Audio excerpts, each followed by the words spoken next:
Bienvenidos de nuevo a otra lección de la escuela sabática. Estudiamos Éxodo, lecciones espirituales profundas para gente del fin de los tiempos. El título de nuestra lección número 5 es la Pascua.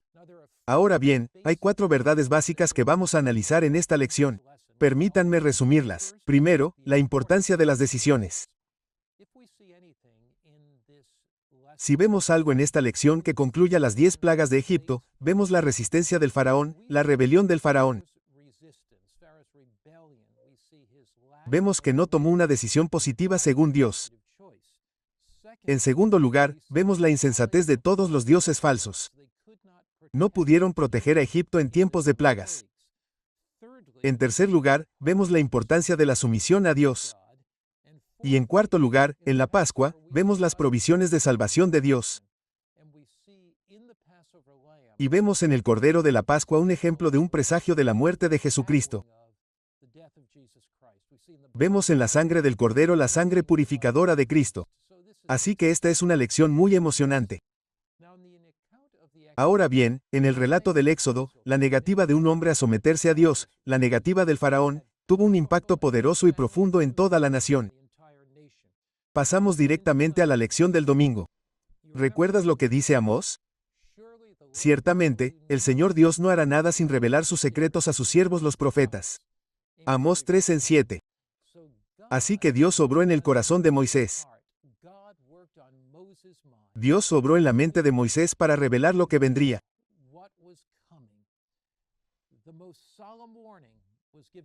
La advertencia más solemne fue dada al faraón para que pudiera prepararse y este sería un juicio justo, es decir, la matanza de los primogénitos sería un juicio justo por el orgullo, la explotación, la violencia y la idolatría. Todo lo cual ha desencadenado estas calamidades en Egipto. Vamos a profundizar en la muerte de los primogénitos un poco más adelante en la lección. Sé que cuando piensas en ello por primera vez, bebés asesinados, bebés inocentes. ¿Qué clase de Dios es ese? Vamos a considerarlo muy seriamente. Pero antes de hacerlo, quiero echar un vistazo a Éxodo 11 en la lección. Está en los versículos del 1 al 10. Y aquí está la advertencia de Dios a Moisés por medio de Moisés al faraón. Vamos a ver Éxodo 11 en 4 en adelante. Y Moisés dice, así dice Jehová, a eso de la medianoche yo saldré por en medio de Egipto, y morirá todo primogénito en tierra de Egipto, desde el primogénito de Faraón que se sienta en su trono, hasta el primogénito de la sierva que está tras el molino, y el primogénito de los animales. Y habrá un gran clamor en toda la tierra de Egipto, cual nunca lo hubo, ni lo habrá jamás. Así que Dios le dio una advertencia a Faraón. Ahora bien, recuerda que antes de esto hubo 3 días de oscuridad. ¿Por qué Dios puso esos 3 días de oscuridad antes de la matanza de los primogénitos? Por una sencilla razón. Un Dios amoroso quería darle a Egipto tiempo para reflexionar, tiempo para arrepentirse, tiempo para pensar en la necesidad de someterse a la voluntad de Dios y dejar ir a Israel. Dios no es un Dios caprichoso que hace las cosas al azar, sino que es un Dios misericordioso y compasivo. Y a través de Moisés, a través del derramamiento de las 10 plagas, quiso mostrar la importancia de hacer lo correcto. Elecciones, la locura de adorar a los dioses de Egipto y la necesidad de someterse al Dios verdadero.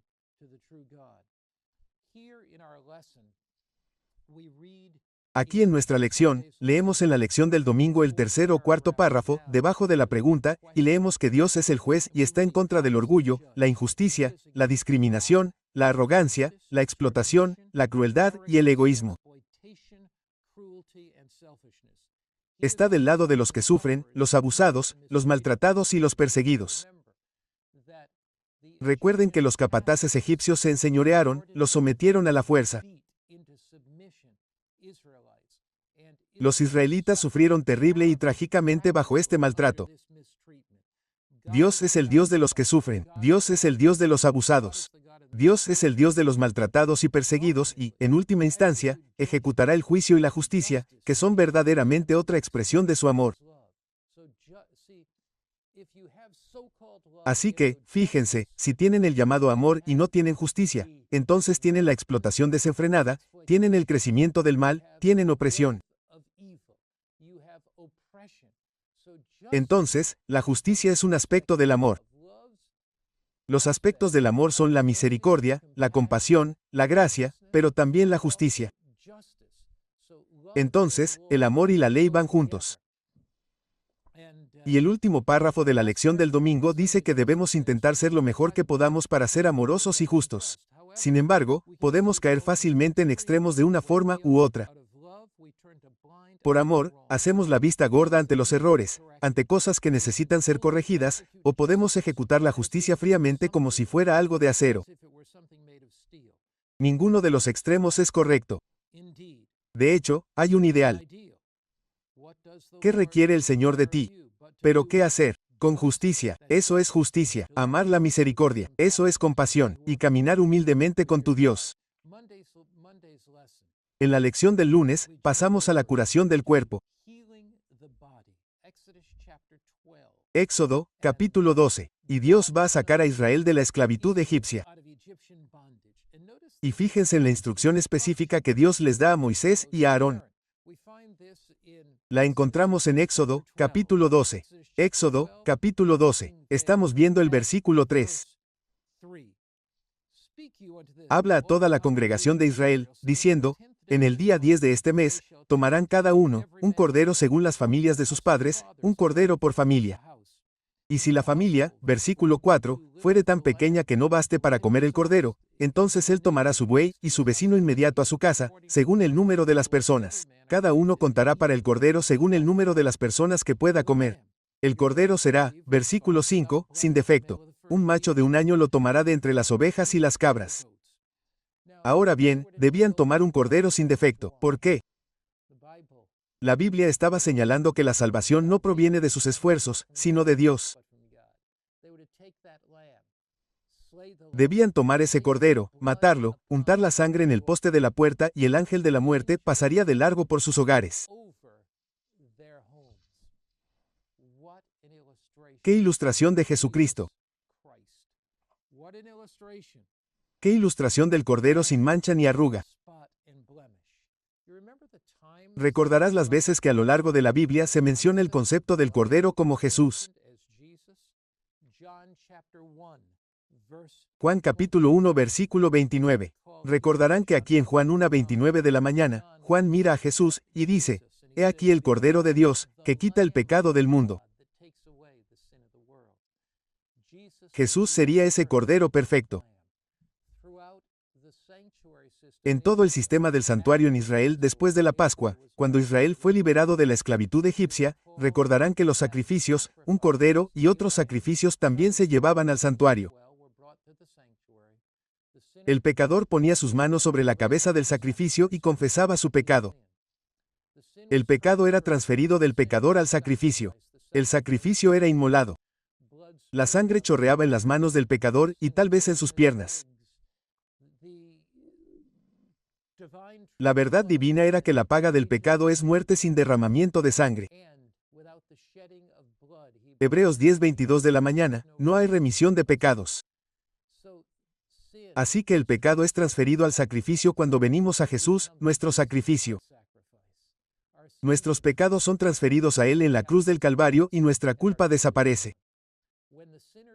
Cuando el pecador llegaba al santuario, estaba cargado de culpa, de vergüenza y de condenación. Pero al salir del santuario, lo hacía regocijándose porque su culpa había desaparecido. La muerte que merecía morir estaba prefigurada en la muerte que sufría el Cordero. A menudo, los sacerdotes comían porciones del Cordero o quemaban algunas en el altar del sacrificio. Los sacerdotes comían porciones y el pecado, a través de la sangre y de las porciones que comía el sacerdote, entraba en el santuario.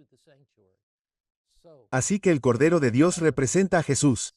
La sangre del Cordero representa la sangre de Jesús derramada por nosotros. Jesús es nuestro Cordero moribundo. Jesús es nuestro sacerdote vivo. Nuestro sacerdote Jesús nace a través de la sangre del sacrificio. Nuestros pecados entran en el santuario celestial para separarlos de nosotros. Recuerden lo que Pablo dice en 1 Corintios capítulo 5, versículo 7, hablando del Cordero Pascual y de la muerte del Cordero Pascual. Dice en el versículo 7, limpiaos, pues, de la vieja levadura, para que sea nueva masa. Los israelitas debían comer pan sin levadura. Levain a veces es señal de pecado, ya que no lleva levadura. Porque nuestra Pascua, que es Cristo, ya fue sacrificada por nosotros. Nuestra Pascua, que es Cristo, ya fue sacrificada por nosotros. Así que el Cordero inmolado, la sangre puesta en el poste de la puerta representa a Cristo, nuestro sacrificio pascual por nosotros. A lo largo de la Biblia, se menciona a Jesús como el Cordero de Dios en el libro de Apocalipsis. Una y otra vez se menciona a Jesús como el Cordero de Dios. Recordad la poderosa estofa, la asombrosa historia en Apocalipsis capítulo 5. Los seres celestiales miran hacia el trono de Dios. Juan ve una puerta abierta en el cielo, mira hacia arriba a través de esa puerta abierta. Los seres celestiales se reúnen alrededor de ese trono. Hay miles, decenas de miles. Obviamente, es el trono del juicio en Apocalipsis capítulo 5. Entonces Juan ve un libro y ve este rollo o este libro escrito por ambos lados. Está sin sellar. Los pecados de la humanidad están ahí. Y Juan dice, ¿quién puede abrir el libro? Nadie puede abrir el libro que revela los sellos de la humanidad que se reduce al juicio final de Dios. Si nadie puede abrir ese libro, toda la humanidad está perdida. Pero luego Juan dice, alcé la vista y vi un cordero como inmolado. Un cordero como inmolado en el cielo ante el trono de Dios, con miles allí en el tribunal. Ciertamente, porque a través de Cristo, por Cristo, debido a Cristo, podemos ser redimidos en su reino. De eso se trata la Pascua.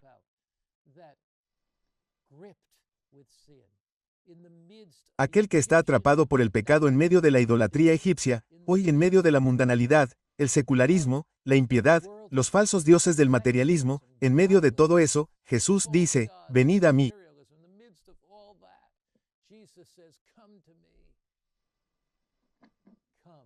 Venid y aceptadme como el Cordero de Dios.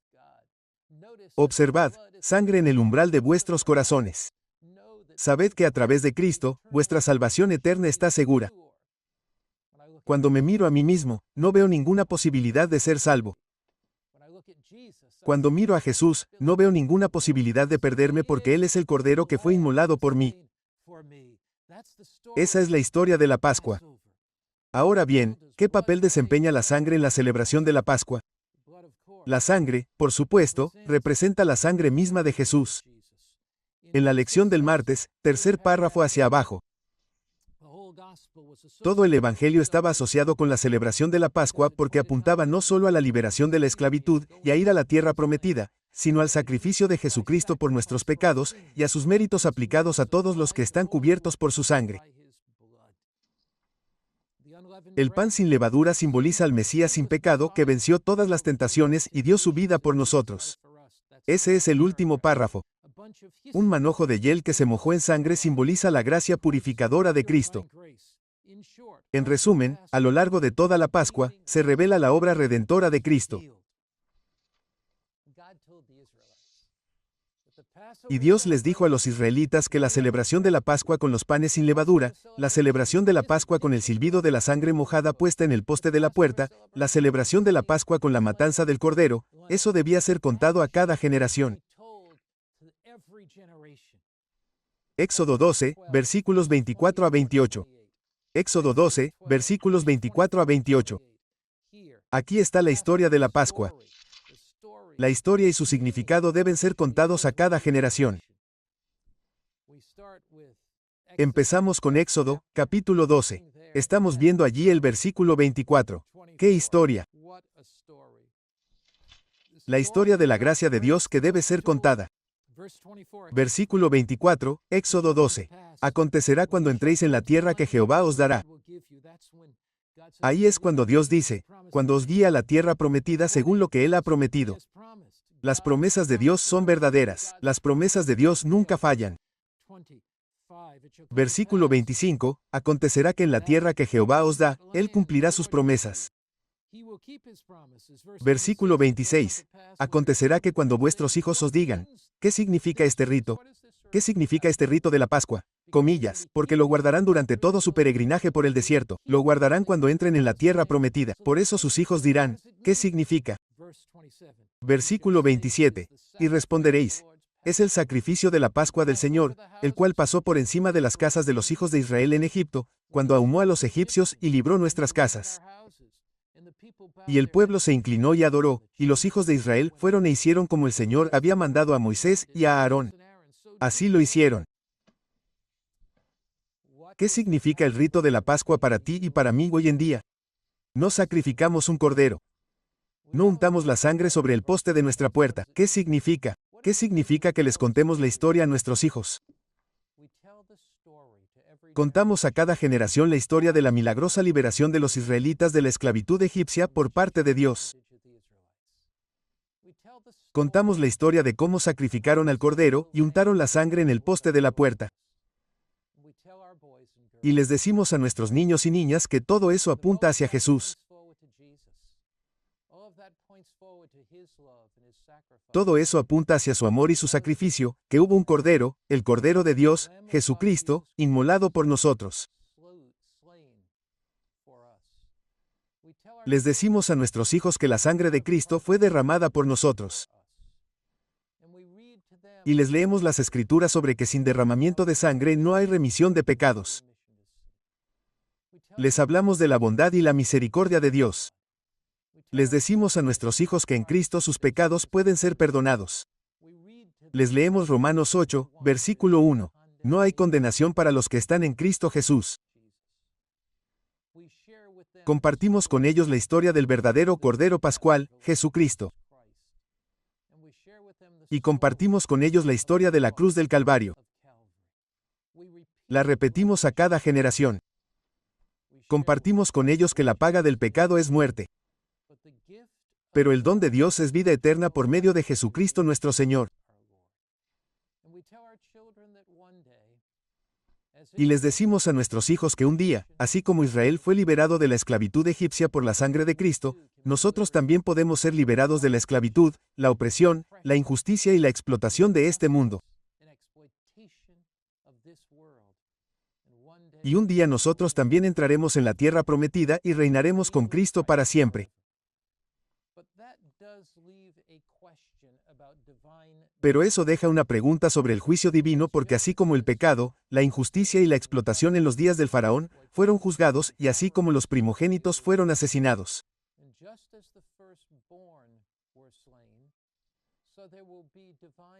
Así habrá juicio divino de nuevo en las 7 últimas plagas.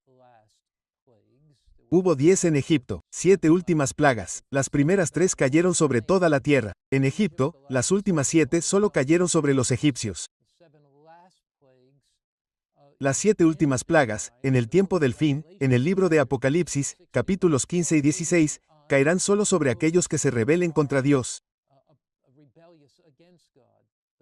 Los malvados se verán afectados por las plagas, 7 últimas plagas que los justos no verán. Así que, de nuevo, habrá juicio divino. Hubo 10 plagas en Egipto. Habrá 7 plagas finales. Pero la pregunta es, ¿cómo pudo Dios matar a los primogénitos? Esa es una pregunta muy pertinente. Hay personas que se alejan de Dios. Dicen que si Dios mató a los primogénitos, si el ángel bajó y los mató, entonces Dios no debe ser misericordioso. ¿Cómo pudo sucederle eso a esa persona? Leemos Éxodo 12, versículos 29 y 30. Aconteció que a medianoche Jehová mató a todos los primogénitos en la tierra de Egipto, desde el primogénito de Faraón que se sentaba en su trono hasta el primogénito del cautivo que estaba en la cárcel, y todo primogénito del ganado. Y Faraón se levantó a medianoche, él y todos sus siervos y todos los egipcios. Y hubo un gran clamor en Egipto, porque no había casa donde no hubiera un muerto. ¡Qué tristeza! ¡Qué tristeza! En Éxodo 15, versículo 11, tenemos una pista de lo que estaba pasando aquí. Éxodo 15, versículo 11. Tenemos una pista de lo que estaba pasando. Lee allí, ¿quién como tú, oh Señor, entre los dioses? ¿Quién es glorioso en su santidad, temible en alabanzas, hacedor de maravillas? Aquí tenemos una clave. ¿Quiénes eran algunos de los dioses de Egipto? Entre estos dioses, estaba Isis, la diosa que se suponía que protegía a los niños. Estaba Equit, la diosa que asistía a las madres egipcias durante el parto. Estaba Min, el dios de la reproducción. Entonces, el faraón decía, nuestros dioses son superiores al Dios del cielo. ¿Quién es Dios? El faraón decía, no lo conozco. Pero cuando los primogénitos fueron asesinados, todos los dioses de Egipto, Isis, HWIT, los hombres no pudieron proteger a los primogénitos egipcios. Se demostró que los dioses eran impotentes. Se demostró que los dioses de Egipto eran una locura. Se demostró que no podían proteger. La nota de la lección del jueves lo expresa de esta manera. El faraón representaba el poder supremo y el dios de Egipto, y su primogénito era considerado un dios. ¿Y quién iba a proteger al primogénito que era considerado un dios? Isis era la diosa que protegía a los niños. Hek era la diosa que asistía a las mujeres en el parto. Min era el dios de la reproducción. Además de estos, había varios dioses egipcios de la fertilidad. Todos estos dioses eran impotentes en comparación con el Señor viviente. Según Éxodo 1, los egipcios habían matado a los primogénitos de Israel por orden del faraón para debilitar a los israelitas y someterlos y humillarlos. Ahora Dios ataca a los primogénitos de Egipto. Lo que el pueblo siembra, eso cosecha. Hay una nota fascinante en el libro Patriarcas y Profetas, página 280, sobre el tema de la Pascua.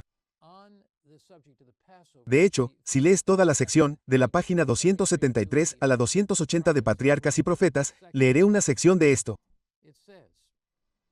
Dice, no bastaba con que el cordero de la Pascua fuera sacrificado. Su sangre debía ser rociada sobre el poste de la puerta. Por eso los méritos de la sangre de Cristo deben aplicarse al alma. Debemos creer no solo que murió por el mundo, sino que murió por nosotros individualmente. Debemos apropiarnos de la virtud del sacrificio expiatorio. Así que tienes dos contrastes en Éxodo. 1. El primogénito de Israel muere en todo Éxodo. El faraón dice, mis dioses son más grandes que el Dios verdadero. Pero en Éxodo 12, en la Pascua, los primogénitos de todos los egipcios mueren porque los dioses de los egipcios no pueden protegerlos. Pero el pueblo de Dios está protegido. ¿Por qué? Porque la sangre que se coloca en el poste de la puerta representa la sangre de Jesucristo. Esa sangre debe aplicarse a tu corazón y al mío. Porque en el juicio divino final, el pueblo de Dios estará protegido.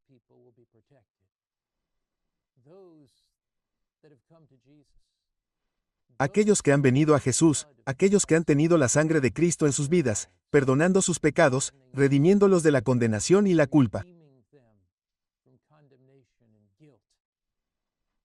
¿Has abierto tu corazón a este Cristo? ¿Has entregado tu vida a este Cristo?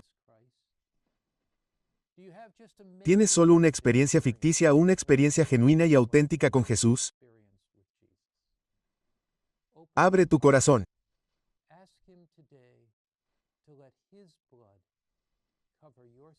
Pídele hoy que permita que su sangre cubra tus pecados para que en el juicio final, el ángel de la muerte pase de largo y por medio de Cristo tengas vida eterna.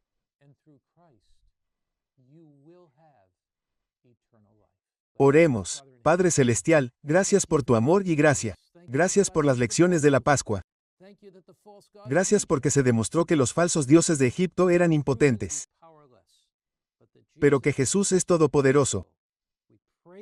Alabamos tu nombre por tu bondad, tu gracia y tu misericordia. Ayúdanos a que la sangre de Cristo sea aplicada a nuestros corazones en el nombre de Jesús. Amén.